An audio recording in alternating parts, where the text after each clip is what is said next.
Une résistance à un herbicide, chez des espèces végétales, notamment les mauvaises herbes, c'est un mécanisme particulier qui permet à la plante qu'il possède de supporter des doses qui tuent normalement les plantes de l'espèce.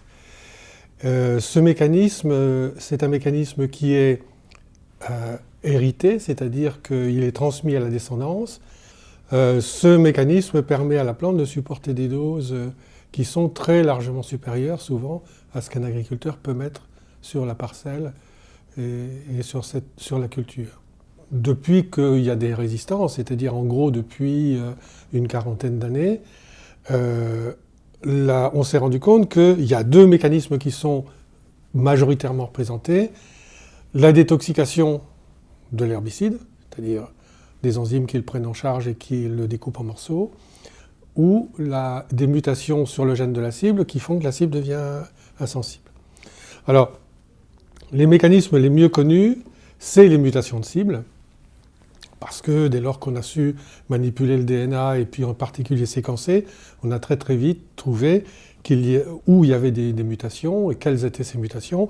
Et donc ça, c'est des mécanismes qui sont très faciles à mettre en évidence.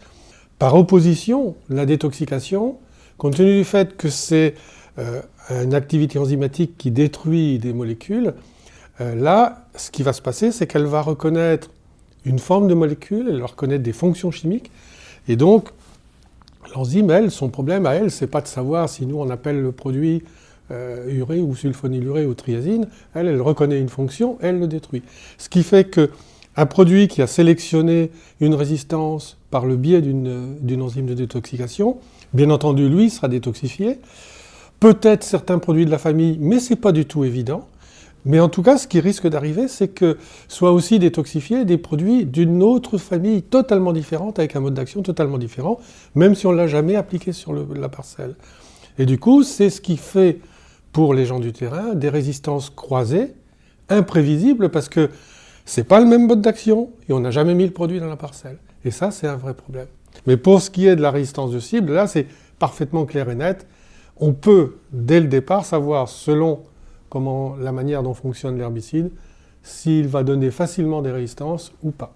Il est clair que si l'espèce est allogame, c'est-à-dire que toutes les plantes se croisent, quand il apparaît une mutation chez un individu, elle va se disperser et, compte tenu du fait qu'elle n'est pas contre-sélectionnée, elle ne va pas disparaître, elle va se disperser dans la population, et du coup, si cette mutation est ancienne, eh bien, elle risque d'être largement répandue au moment où on arrivera avec le produit.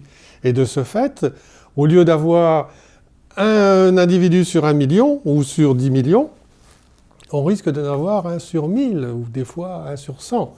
Et donc du coup, c'est pour ça que dans certains cas, la résistance peut arriver très très vite